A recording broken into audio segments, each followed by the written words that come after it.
Hey, let's dig into the cannabis plant and find out what it really is. So our cannabis plant has been used medicinally for millennia for our daily health regimes until the turn of the century.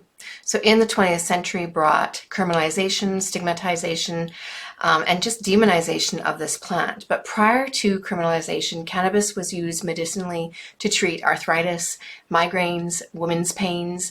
Cannabis originally, the consumption originated in Asia and spread throughout the world. Most cultures didn't intend to use cannabis to get high, but rather as a herbal remedy, typically in tinctures or through smoking it.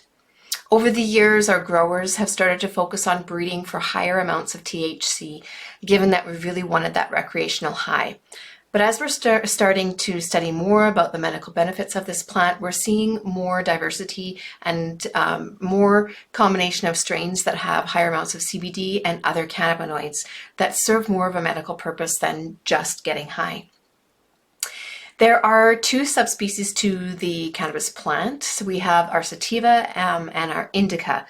Now, typically people have referred to indica and sativa as the one main way that they would order their cannabis. So they would go into the cannabis store and say, I want an indica or I want a sativa. So these terms actually tell us where the species were grown, not necessarily what they're going to do for us. So cannabis sativas are indigenous to Afghanistan and Eastern Asia. They're typically grown in warmer climates with low elevation. These plants are tall and spindly with spread out flowers, whereas our cannabis indica grows in cooler regions at higher elevations. These plants are short and stocky with wide leaves and dense flowers. Indicas are more adept at growing higher strains of CBD that we have on the market today.